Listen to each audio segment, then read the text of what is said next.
لما نتكلم بلغة علم الأعداد العظيمة نقول لبرج العقرب استعد.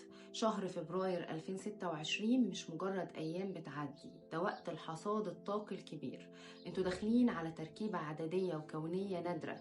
شهر 2 مع سنة 2026 يعني بنتكلم عن طاقة الرقم 2 اللي متكررة بقوة. رقم 2 في علم الأعداد هو رقم التوازن، الشراكات، الحدث. وبما ان انت برج مائي وبيحكمك العواطف العميقة، فالطاقة دي هتخلي حدثك في السماء، هتخلي عندك رادار بيكشف المستخبي من غير مجهود.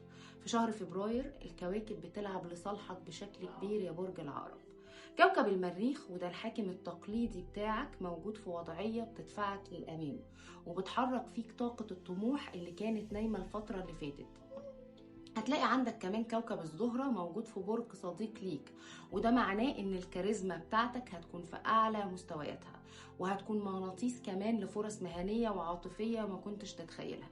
بس خلي بالك لان شهر فبراير 2026 في زاوية فلكية دقيقة مع كوكب زحل، كوكب الدروس.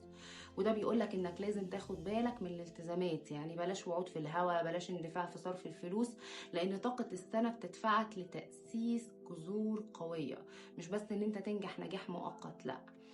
يا عقرب انت في شهر 2 هتكون قدامك فرصة لفك شفرة كانت معطلة حياتك بقالها سنين، سواء بقى كانت في علاقة قديمة او في مشروع متعطل. والسر هنا هو ان انت تستخدم هدوءك، ما تستخدمش العصبية، لان طاقة الاعداد بتقولك ان اللي هيجي بالسياسة واللين في الشهر ده هيكون اقوى بكتير جدا من اللي هيجي بالضغط. كوكب عطارد كان بيمر في بيت العلاقات عندك، وده معناه ان كلامك هيكون مسموع، وتأثيرك على اللي حوالين منك هيكون جبار جدا في الشهر ده. بس النصيحة الأهم ليك في الشهر ده إن أنت تاخد بالك من طاقتك الصحية. بلاش تستنزف نفسك في مشاكل غيرك، لأن أنت في الفترة دي هتكون حساس جدا لأي طاقة سلبية من حوالين منك. حاول مثلا تعمل تنظيف لدايرتك من الأشخاص اللي بيمتصوا طاقتك أنت بدون مقابل. شهر فبراير هو شهر الولادة الجديدة ليك يا عقرب.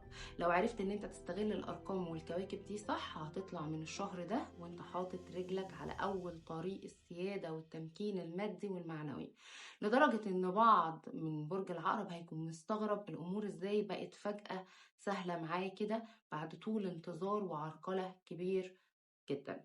ما تنسوش ان انتوا تسألوا عن كورس فك الشفرات لو انت عايز تعلن سيادتك وقيادتك لحياتك في 2026 وتغير الواقع بتاعك.